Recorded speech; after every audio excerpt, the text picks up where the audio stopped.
Bom dia, meus amigos. Estamos aqui reunidos para mais um café com a CEF, né? Hoje, né, estamos realizando o nosso último domingo do ano, né, com o café.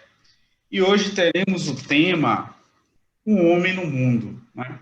Tudo a ver com o final de ano, de como a gente pensa, a gente pode pensar para o próximo ano, né?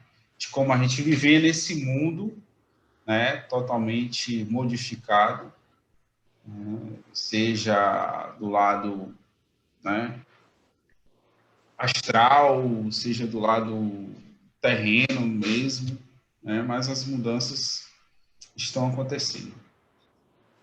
Teremos a presença de nossa amiga Carla, nossa querida Margarete, né? E para iniciarmos, para esse inicial, por favor, Carla. Vou pedir para que todos, neste momento, fechem seus olhos, para que a gente tenha um minuto com Deus, né? A gente vai levar o nosso pensamento até o Mestre, pedindo um amparo espiritual nesta manhã de domingo, para que todas as casas, todos os lares recebam essa energia que contagia, essa energia boa, transmitida pelos bons amigos espirituais. E que a nossa mensagem, se transmitida hoje, possa tocar profundamente a todos que aqui assistem. Que Deus e os amigos espirituais estejam conosco nesta manhã de domingo. E assim damos por iniciado a nossa doutrinária, o Café com CL. Assim seja. Então, minhas queridas amigas, né, nosso tema, o homem no mundo, ele vem trazer, né, a questão dos nossos comportamentos neste mundo. Mas qual o comportamento do homem, né, no mundo? E como podemos conviver com esses prazeres e tentações que eles nos oferecem, que o mundo nos oferece? Como é que a gente pode, né, conviver com essas facilidades, vamos dizer, que o mundo nos dá, sem a gente se deixar envolver, né, se deixar se entregar por essas tentações? O que é que vocês pensam sobre isso? Bem, a gente sabe que a gente veio no mundo para cumprir uma missão, né? E que a gente, de uma certa forma, precisa vivenciar o mundo em que a gente vive. E eu acho que a forma mais fácil da gente poder não errar nessa missão em que a gente vem cumprir é a gente procurar ter uma vida espiritual também, não só viver do mundo, né? A gente vem para o mundo para vivê-lo, mas a gente não pode só viver o mundo, só viver essas tentações. Então, eu acho que a vida espiritual vem para nos transmitir esse equilíbrio, para que a gente possa viver com essas coisas mundanas sem se deixar contaminar por essas tentações, pelo caminho errado, né? Então, eu acho que a religião é Jesus que nos traz esse equilíbrio, né? A gente se voltar à vida religiosa, eu acho que vai fazer com que a gente possa conviver com a vida material sem se deixar contaminar, ou sem se deixar se levar apenas para a vida material. Vou iniciar minha fala com uma parte do Evangelho que me tocou bastante. Vivei com os homens do vosso tempo, como devem viver os homens. Sacrificai-os às necessidades e até mesmo às frivolidades de cada dia. Mas fazei-o com um sentimento de pureza que a possa santificar. Ou seja, isso também foi, esse capítulo, na realidade, para mim, foi um bálsamo, né? Porque a gente fica achando que a gente tem que ser verdadeiros beatos, né? A gente tem que sacrificar tudo, a gente tem que se isolar do mundo para poder viver o que Jesus viveu e tal. E ele fala aqui exatamente ao contrário, não, a gente está no mundo, a gente tem que viver as coisas do mundo, só que a gente tem que ter limite para tudo, né? Então, eu posso estar numa festa, mas eu não preciso me envolver inteiramente na festa, tomar todas, né, fazer estardalhaço, não, eu estou ali naquele ambiente de uma forma social, me relacionando com as pessoas, Porque a gente não pode deixar de fazer as coisas do mundo, porque o grande X da questão, o grande aprendizado é a relação interpessoal. Então, se eu me isolo disso, né, simplesmente achando que eu vou estar, né, me afastando do mal, da terra, eu vou estar deixando de testar todas aquelas virtudes que eu disse que um dia eu tenha, né? E também colocar em prova se realmente eu conseguir depurar as minhas imperfeições. Eu não posso simplesmente me afastar do mundo. Então, ele dá um convite aqui, viva o que o mundo tem para lhe oferecer, mas desde que você sacrifique realmente o que tem que ser sacrificado, em prol até do outro, do benefício comum, entendeu? Tenha respeito pelo outro, tenha respeito por si mesmo, e colocar tudo que a gente aprendeu da doutrina, dos ensinamentos que Jesus traz em prática. Foi isso. E ainda eu quero refletir também de tudo isso que vocês falaram. Uma coisa que ajuda, nos auxilia bastante, é a gente poder viver em prece, né? Estar em contato com o nosso Mestre Jesus, estar em contato com Deus, né? Seja ele na casa espírita, seja em outra reunião, mas que a gente possa, né, ter esse sentimento, né, esse sentimento de piedade, esse sentimento de leveza, né, nessas reuniões que a gente participa, né? Às vezes eu sou espírita, né? Mas a gente vai na casa de um vizinho, vai na casa de um amigo, o amigo é católico, outro amigo é protestante. E como é que a gente se deve, né? Como é que a gente deve ter esse comportamento, né? Perante a essas religiões que não são nossas, mas a gente está com o pensamento voltado a Deus. Como é que a gente deve proceder? Olha aqui a resposta. Que está falando também aqui no Evangelho, né? A virtude não consiste numa aparência severa que inspire grande tristeza, em repelir os prazeres que a condição humana permite. Basta referir-se todos os vossos atos, como você mesmo falou, ao Criador, que vos deu a vida. Basta, ao começar ou acabar uma tarefa, que eleveis o pensamento ao Criador, pedindo-lhe no impulso da alma a sua proteção para executá-la, ou a sua bênção para a obra acabada. Ou seja, é essa conexão permanente que a gente tem que ter com Deus. Para tudo que a gente venha fazer, eu coloque Deus na frente. Até as coisas ruins, a gente tem que agradecer a Deus, porque é um processo de aprendizado que cada um tem que ter. Então, se você está passando por algo que você julga hoje ser ruim, hoje, porque lá na frente você vai ver que foi necessário para o seu aprendizado, ele vai te servir lá na frente como um processo que você cresceu, você saiu daquela fase e hoje você está madura, você entende por que passou por aquilo. Às vezes, no momento, a gente cria uma revolta, a gente não quer aceitar aquela situação, mas por não ter a compreensão que tudo que aparece na nossa vida, seja bom ou ruim, é em prol do nosso aprendizado. Então, a gente tem que fazer essa conexão com Deus. Ele fala também aqui a questão do pensamento constante. Eu posso estar em qualquer lugar, eu posso estar no meio de qualquer religião, eu posso estar no meio de várias pessoas que são diferentes, que pensam iguais a mim. O importante é que eu respeite cada uma delas, certo? E coloque Deus na frente de tudo. Entenda que cada um ser é único e é diferente. Eu não tenho como querer que o outro pense igual a mim, porque nunca vai pensar. E cada um está no processo evolutivo que lhe cabe. Então, eu não posso julgar, né? Então, é aceitar e colocar isso sempre em prece. Detalhe, quando você falou de prece, eu lembro também de Pastorino, quando ele fala que a minha prece, elas geralmente são atendidas quando eu tenho essa conexão sempre constante com Deus.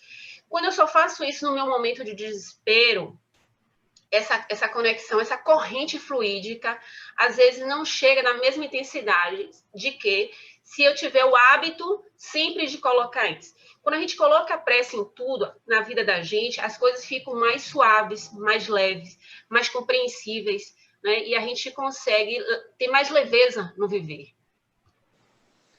É isso. Quando já perguntou, se a gente estiver diante de uma reunião, nome de Jesus, a gente tem que ter qual comportamento a gente deve ter, principalmente no meio, como ele relatou, de crenças que não seja nossa, né? Vamos dizer assim. Eu sempre digo e acredito nisso. Eu acho que Deus toca cada ser humano de uma forma particular. E dessa mesma forma particular o ingresso dele dentro da religião, desse ser. Porque, assim, hoje eu sou espírita, mas tem pessoas que não acreditam no espiritismo, que não é tocado pelo espiritismo. Tem pessoas que é tocado pelo catolicismo. Então, assim, eu acho que o importante é a pessoa ser tocada, porque Deus está em tudo. Até se eu estiver dentro de casa e fizer uma oração fervorosa e confiante nele, eu vou ser ouvida, né? Minhas preces serão ouvidas, seja onde for, como você falou, Carla. Agora, sim, o que é importante quando a gente estiver em um meio, principalmente que a gente não seja o nosso, é ter humildade e respeito. Porque a gente tem que entender que existem essas diferenças, né? Não existe o que é o certo e o que é errado. O certo para mim hoje é onde eu estou, é onde eu acredito, é onde eu estudo, eu acompanho e onde eu procuro me conectar, onde eu procuro criar essa conexão constante, não aparecer apenas nos momentos que eu estou com alguma necessidade pessoal, mas justamente essa minha persistência, vamos dizer assim, essa minha frequência de estar sempre orando, de estar sempre me conectando com os bons espíritos, é que vai fazer com que a minha vida pessoal se transforme e que vai me fazer ter esse bom comportamento de boas qualidades e me afastar cada vez mais de sentimentos inferiores. Então, é importante, a gente sempre vai se elevar quando a gente tiver com essa constância na vida da gente, com esse sentimento verdadeiro, porque isso é uma coisa que é tocada dentro do nosso coração, é pessoal. Não adianta eu querer convencer outra pessoa, minha vizinha que é protestante, a ser espírita, porque o espiritismo que é certo. Ou ela tentar me convencer que a igreja dela é que é a correta. Não existe. O correto é onde a gente é tocado, onde o coração da gente se doa para a vida de Jesus, né? Para essa questão da humildade e da caridade. Então, Interessante. Interessante que você falou algo interessante, né? Que a gente lida com pessoas e religiões, lida com pessoas e religiões e mundo, né? O que fazer para a gente? O que a gente quer? O que a gente pode fazer, né? Como devemos viver com esses tipos de pessoas que às vezes elas não pensam como a gente, né? A gente deve evitar essas pessoas, a gente deve isolar essas pessoas. O que é que vocês pensam sobre isso? Já disse aqui, né, que o respeito acima de tudo. Eu tenho que respeitar o direito do outro e a escolha do outro. Entendeu? O que eu posso fazer é deixar clara a minha opinião, como eu sou, como eu creio e tal, mas eu não posso forçar o outro, em momento algum, a aceitar o que eu quero e o que eu penso. Eu tenho que respeitar, como a Margareth mesmo falou, cada um está na religião que lhe cabe no momento.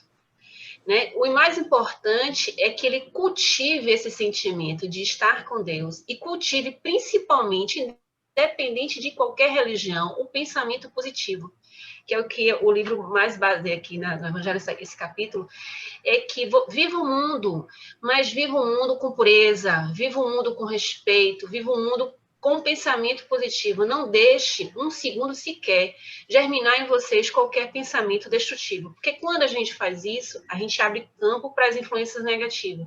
A gente fica depressivo, a gente fica desanimado, a gente perde o gosto de viver, e aí vai uma série de consequências e doenças psicossomáticas por causa disso. Mas o respeito acima de tudo. O Espiritismo tem algo bem grandioso em relação a isso, que a gente não condena religião nenhuma. A gente respeita cada religião, porque cada um está no seu momento ali, entendeu? Na verdade, a gente deve conviver e prezar pela convivência, pelo bem-estar comum, né? A gente não pode querer, como o Carla falou, impor um pensamento ou a nossa doutrina, a nossa forma de ver o mundo, né? A gente tem que ter respeito e a gente tem que entender que tudo que a gente fizer é voltado para o bem comum. Então, quando a gente compreende isso e a gente vive praticando de fato o evangelho, a gente vai se deparando com esses questionamentos e vai vivenciando isso de uma forma mais tranquila, de uma forma que a gente vai somar, mesmo as diferenças, porque são essas diferenças que vão fazer com que a gente cresça. São essas diferenças que vão fazer com que a gente seja tocado em determinada situação para o bem comum mesmo, para olhar para o outro, para entender que o outro é diferente, mas para entender que a gente precisa fazer alguma coisa para colaborar com a vida dele também, e que ele também está colaborando de alguma forma com a nossa vida. Porque a vida no mundo é uma vida em comunhão, a gente não vive sozinho. Então, a gente tem que vivenciar esse mundo, a gente tem que vivenciar essas relações, né? A gente não pode se isolar dessas relações, mesmo que essas relações nos tragam alguns conflitos, porque lá na frente a gente vai entender que são esses conflitos que fazem com que a gente cresça como ser humano, que fazem com que a gente seja desafiado e seja testado por Deus, vamos dizer assim. Eu lembrei de sua esposa que disse que não gosta dessa palavra, que Deus não me testa. Eu lembrei dela agora. Mas, na minha concepção, Deus me testa o tempo todo. Então, ele me coloca uma situação desafiadora, vamos dizer assim, para realmente eu entender se eu realmente cresci, se eu estou nesse caminho que eu me propus mesmo, ou se em qualquer momento que o mundo venha me tentar, eu vacile. Então, a gente vive em constante. Quem vai me promover esses desafios é o outro, né? É o outro que vai confrontando comigo, vai fazer com que eu enxergue essas minhas falhas, vamos dizer assim, ou essas minhas evoluções. Perfeições. Né? Mas o que eu acho interessante é porque, assim, ó, por mais diferentes que a gente seja um do outro, toda e qualquer pessoa sempre tem algo a agregar um ao outro. Então, existe sempre uma troca. Então, por que eu vou ter que me isolar para não me contaminar, digamos assim, com as influências negativas? Não existe isso, né? Eu tenho que, sim, estar em contato para que eu possa sempre exercitar e colocar em prática, principalmente, o processo da caridade. Como é que eu vou exercer a caridade estando isolada? De forma alguma. A caridade, uma das formas de caridade é respeito ao próximo. Então, como é que eu vou exercitar isso estando isolada? Não tem como. E sempre, qualquer pessoa tem algo a te acrescentar, e você também tem algo a acrescentar aquilo, e a gente vai trocando e aprendendo um com o outro. Esse que é o grande lance da vida, né? A gente aprender um com o outro e crescer junto, não tem para onde correr. Não adianta você se isolar da família, não adianta você se isolar daquele cara do trabalho que você não gosta, porque eles fazem parte do teu processo e eles que vão te ajudar a crescer e desenvolver. Como a gente está falando do homem no mundo, né? A gente sabe que o mundo que a gente vive, ele é cheio de vícios e tentações, né? Como que a gente pode viver sem esses vícios, sem essas tentações? A gente consegue viver sem esses vícios? A gente consegue viver sem essas tentações? O que vocês refletem sobre isso aí? Você quer dizer se a gente pode viver nesse mundo sem as tentações? Sem se deixar se envolver nessas tentações, Isso. né? Na verdade, é um pouco do que a gente já vinha aqui falando. A gente precisa viver essas tentações, né? A gente vive o mundo, essas tentações é que vai fazer esse lance da gente entender se a gente realmente está próximo a Deus, se realmente a gente está no caminho certo. Então, a gente tem que vivenciar isso. Eu não posso, eu não gosto de beber, mas aí eu vou numa festa de alguém da família, de algum parente, aí eu falo, eu não vou porque eu não bebo, eu vou fazer o que lá? Todo mundo lá bebe. Não, será que eu não vou porque eu me sinto mal naquele ambiente, porque todo mundo bebe, ou porque eu não quero ser tentado a aquele vício? Né? Essa questão aí agora, que viver é uma coisa, né? Agora, você pertencer, né, a esse convívio é outra. É diferente. Entendi. Tem coisas na vida que a gente tem como a gente, vamos dizer, se privar. Mas o intuito da vida não é esse. Não é a gente se privar de viver o mundo. O intuito da vida é você vivenciar o mundo sabendo lidar com essas tentações e procurando se afastar desses vícios. Será que Deus não quer que eu vá nessa festa justamente para eu tirar alguém que está no caminho errado ali? Será que eu não vou ser aquela pessoa que vai chegar ali e dar uma palavra? Será que o meu comportamento diante de um ambiente desse não vai fazer com que alguém me veja como um exemplo? Será que a gente não tem que pensar que, em vez de se isolar ou não querer frequentar determinados ambientes, não, claro que, tipo assim, eu não vou ter que ser forçada a conviver com isso para poder praticar minha caridade. Mas tem momentos na vida, como eu falei, um evento da família. Então, que eu não posso a vida toda me privar de estar no convívio dos meus, porque eu não concordo com o comportamento alheio. Ao contrário, eu devo ir, eu devo me comportar como eu acho que eu estou me comportando bem. E, em vez de eu me contaminar com o erro, deixar com que alguém que esteja no caminho errado se contamine com o meu comportamento. Porque eu não preciso ser triste, eu não preciso ser pacata, eu não preciso ser uma pessoa amarga, eu não preciso ser uma pessoa ranzinza. Se eu for numa festa, eu não beber. Eu posso me divertir e curtir muito mais aquela festa do que uma pessoa que bebe tanto que às vezes chega num momento de embriaguez que ela nem sabe o que, é que ela está vivendo. Então, o mundo está aqui com os erros e com os acertos. Mas a gente tem que procurar entender qual é o verdadeiro caminho, criando essa conexão, né, com a espiritualidade, para que a espiritualidade nos use para ser até exemplo para alguém que esteja no caminho errado. Poxa, Margarete se diverte tanto, vai numa festa e ela não toca nenhuma gota de álcool. Como é que você se diverte assim? Então, assim, quantas vezes você não se vê questionando? E às vezes a pessoa ali está bebendo, bebe tanto, fica sentado, morgado, ou nem percebeu o que aconteceu ao seu redor. Então, eu acho que o mundo vem com as tentações, mas a gente tem que saber lidar com essas tentações, né? E tem que saber tirar o que tem de bom ali para mim e para o meu próximo. Não é só para mim, mas principalmente para o outro. Eu tenho um questionamento para fazer aos dois, que vocês estão falando, concordo plenamente, né? Mas aqui estou ela cobrando comigo mesmo. Porque assim, vejam bem, hoje a gente fala tanto de crenças limitantes, né? E do pecado, do que é certo e errado. Veja que essa concepção de certo e errado é muito relativa de pessoa para pessoa, né? Porque a gente sabe que a lei de Deus está na minha consciência, na sua, né? De todo mundo. Mas o que é o pecado para mim, né? Porque isso pode estar ligado a uma crença limitante minha, que não propriamente seja um pecado, e isso talvez me frustre diante de outras situações. Então, que a gente fique bem, como é que se diz? Bem, assim, tentar verificar quais são as nossas crenças limitantes. Se isso realmente é uma tentação, se isso realmente é um pecado, se aquilo lhe causa mal-estar, porque isso, sim, é o que vai lhe direcionar. Esses alertas que a gente tem o tempo todo está ligado ao que construímos desde criança, o que foi criado para a gente, está certo, está errado, não pode, não sei o quê.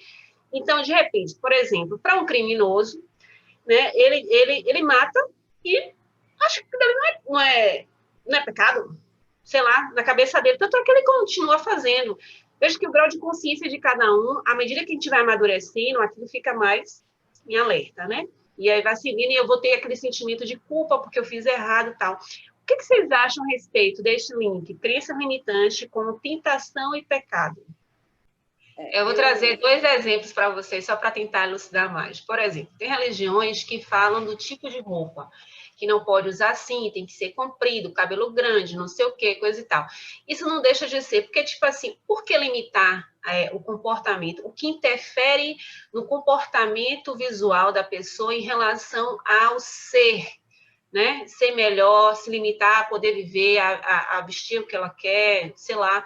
E isso, como é que ela se comporta? A outra, a gente está até na nossa lei, assim, não beba porque traz, você vai permitir as más influências, não sei o quê.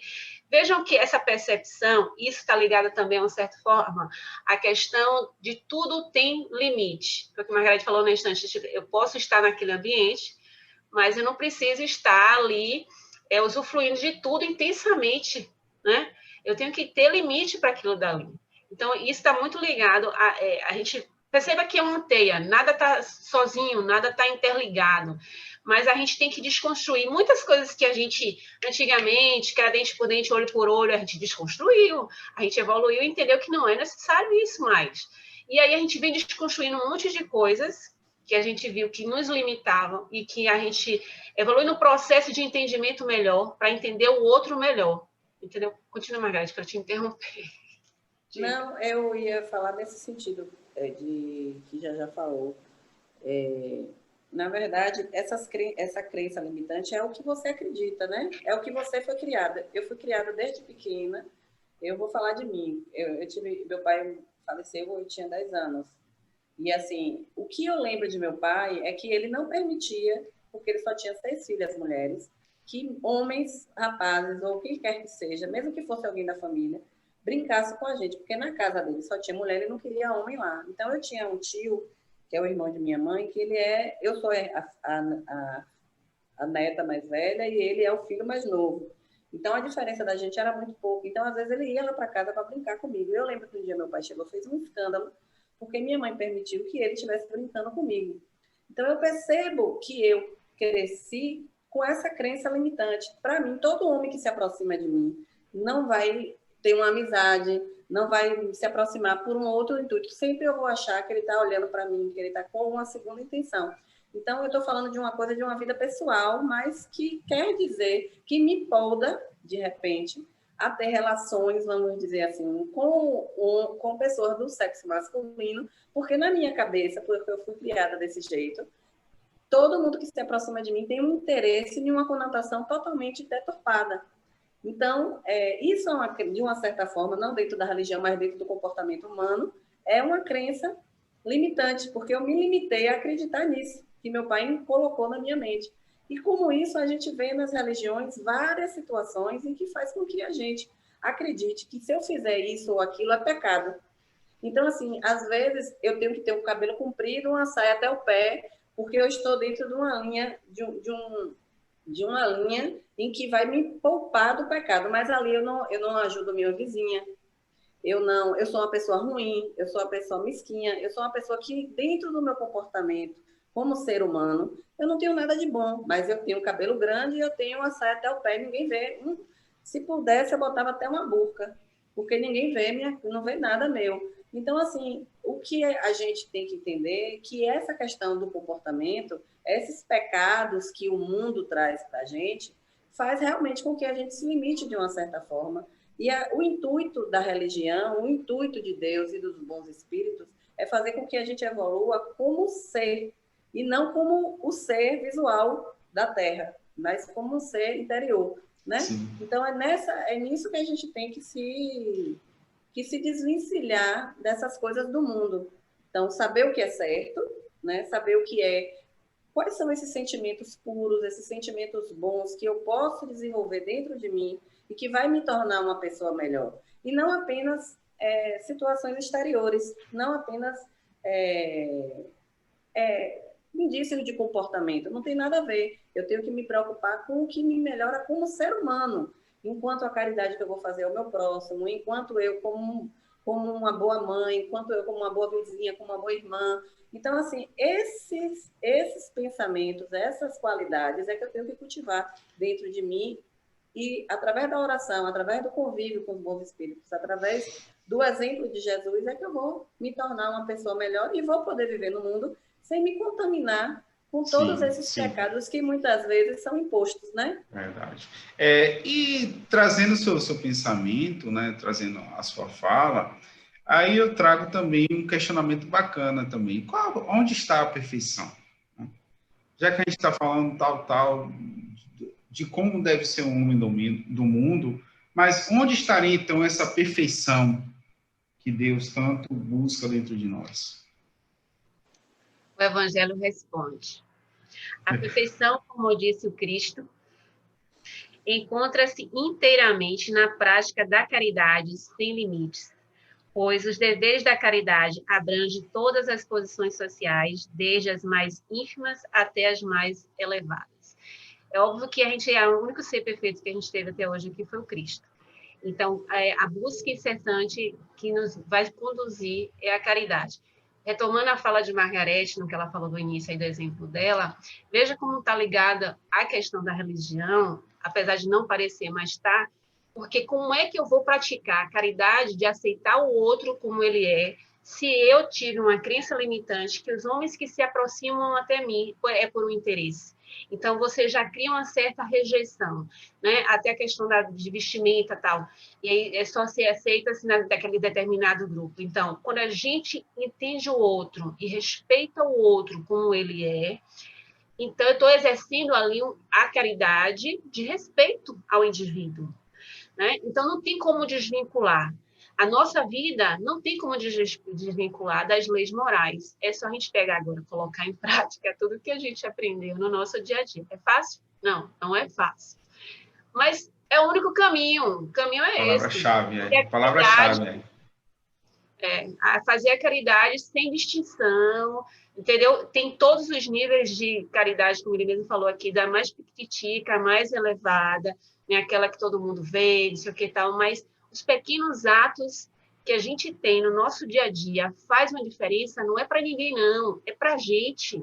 Eu não preciso mostrar que sou para ninguém, eu preciso ser para mim, entendeu? Mesmo porque quem nos conhece melhor do que ninguém é Deus, e eu não tenho como fazer máscara para Deus. Eu sou o que sou, então me aceite como eu sou, me entenda, tipo, tá bom, eu sou imperfeita, tô errando nisso, ter consciência dos meus erros e tentar agir de forma coerente comigo e com o próximo. E aí a gente fazer o exercício dessa caridade, porque a gente pensa que a caridade também é só em relação ao outro, não, é em relação também a nós. Se respeite como ser imperfeitos e se entenda como gente. Então, aí vai fazendo um link, caminho à evolução. Aí a gente tem que lembrar que essa caridade, ela atinge todas as classes sociais, né? Não, tanto a mais elevada quanto a mais inferior. E a gente vem debatendo essa questão do que seria caridade, né? Que não é apenas a esmola, a troca material. Então, para a gente praticar essa caridade, a gente precisa desse convívio comum. A gente se isolar do nosso irmão, a gente jamais vai poder praticar essa caridade. E se a máxima da religião, da perfeição, né, vamos dizer assim, é a caridade, para que a gente possa vir exercê-la, a gente realmente tem que ter o convívio com o mundo e com o próximo, né? E essa caridade, a gente vê que ela tem que atingir a várias camadas sociais. Às vezes a gente está só naquela ali que a gente vive, né? Mas e as outras bases, as outras posições sociais que a gente vê no mundo? Como é que a gente lida a nossa caridade, né? Como é que a gente lida a nossa caridade para com aqueles que estão ali no lado do irmão velho, não é? Às vezes eu já fui várias vezes no lado do irmão velho, às vezes uma conversa, né?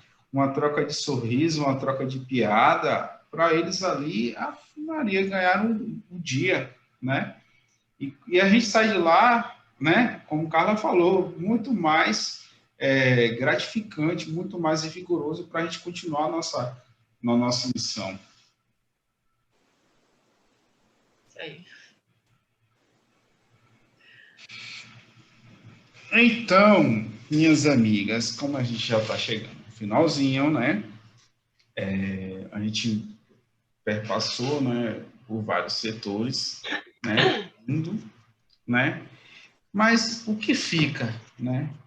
O que a gente pode, né, concluir de tudo aquilo que a gente pôde falar aqui, de tudo que a gente dialogou, trocou ideias, né? Trouxe alguns relatos nossos pessoais. O que a gente pode concluir com isso? Hoje já, eu concluiria com... Estou bem apegada hoje ao Evangelho, viu? Mas... Show de bola, né? Vai. A nossa base. É o Evangelho. Pois é, eu concluiria justamente com a frase final do Evangelho que fala: sede felizes no quadro das necessidades humanas, mas que na vossa felicidade não entre jamais um pensamento ou um ato que possa ofender a Deus, ou fazer que se vale a face dos que vos amam e vos dirigem. Então, que a gente viva com o que a vida tem para nos dar, né? Não se prive, mas tenha limites para tudo, né? E, como ele mesmo falou aqui nessa passagem, que os seus atos não ofendam as leis divinas, as leis de Deus. É isso.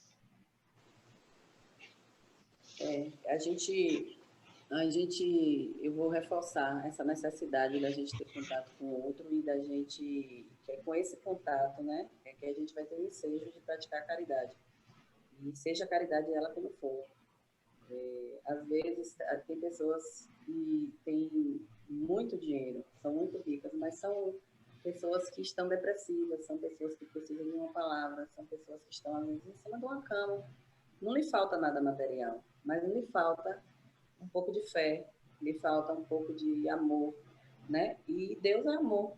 Então, assim, para a gente praticar esse amor, para a gente poder fazer essa troca e para a gente poder vivenciar isso, a gente realmente precisa buscar o outro. E buscar o outro para que a gente possa exercer. Então, gente, é isso. Eu acho que para a gente exercer a caridade e para a gente se melhorar enquanto ser humano, a gente realmente precisa do outro. A gente jamais pode se isolar, né? É essa convivência com o outro, é essa troca que a gente exerce no mundo que vai nos fazer ser seres melhores, né? É que a gente vai evoluir. E eu evoluindo, eu vou ajudar meu irmão está me ajudando, então jamais a gente deve se isolar, né? No sentido de achando que por eu me isolando eu me tornaria perfeito. Não, a gente já entendeu que a perfeição não se dá sem a caridade. Então, como é que eu vou ser caridosa se eu não tiver relações, né? Não ter essa troca com o outro? Então, realmente eu preciso viver o mundo, viver as coisas do mundo e saber me conectar com a espiritualidade, saber me conectar com Deus, para que eu tenha boas ações, bons pensamentos, boas energias e possa conviver de uma forma realmente voltada para o bem, né? Para o bem comum. Eu posso concluir dizendo o seguinte, né? O convívio com o semelhante é o meio que Deus nos concedeu para exercitarmos a fraternidade, o amor para com o próximo e para conosco também, não é? Então, muito obrigado a vocês, né, nesta manhã. Vamos desejar feliz ano novo para todos que nos assistem, né? Não esqueça de dar o like aí embaixo, né? E Margarete quer falar? Quero agradecer a oportunidade. Foi para mim muito gratificante esse mês. Eu consegui participar de todos os cafés. E para mim foi uma forma de eu estar conectada, né? Então, para mim, esse momento é um momento de conexão. As pessoas podem achar que a gente está aqui para ajudar, mas a gente está se ajudando tão mais, porque me permite realmente essa conexão com Deus. Então, eu quero agradecer a oportunidade de poder participar. Foi muito gratificante para mim. Espero que o ano que vem eu esteja ainda mais integrada no trabalho, tá certo? E um feliz ano novo para todo mundo. Que Deus nos permita, ano que vem, poder trabalhar para sermos melhores, né? Gostaria também de agradecer, né, esse momento do Café com o CF. É muito interessante dividir a tela. A gente acaba dividindo a responsabilidade, fica mais leve o tema, né, e a gente consegue abordar até outros assuntos que estão fora, mas estão interligados. Então, é uma oportunidade que Deus nos permite estar, né, nesse momento com cada um de vocês, levando um pouco de energia com os amigos espirituais. Então, o Café CF conclui esse ano, né? Talvez ano que vem a gente volte a fazer o Café CF, mas presencialmente. Desejamos que seja presencialmente, né? Desejo a todos um Feliz Natal e um próspero Ano Novo.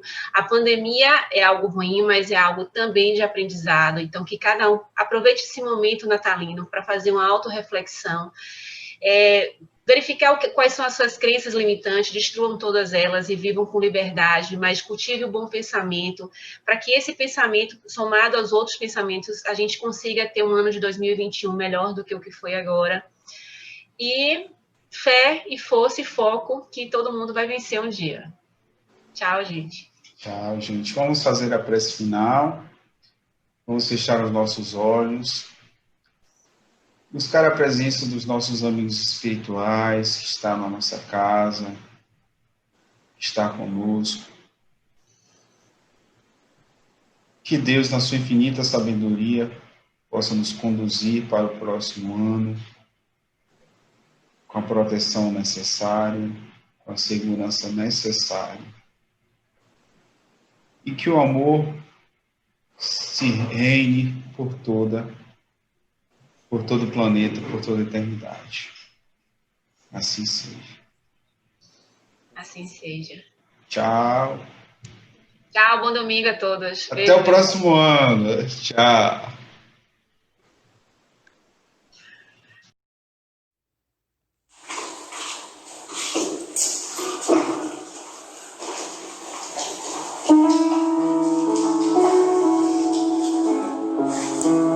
Boa noite.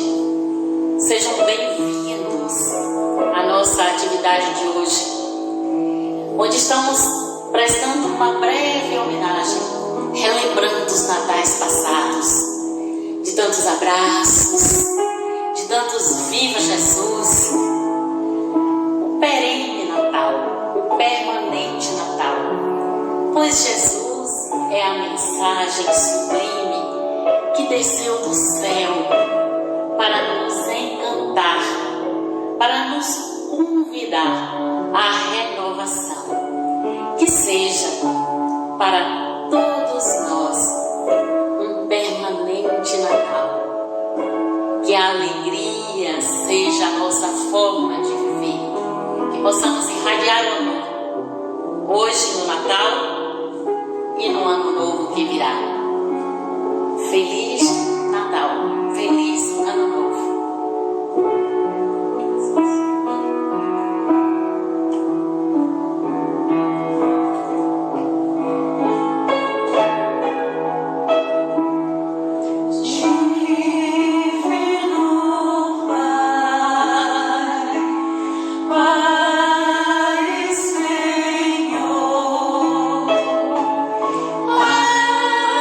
Abençoa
Jesus.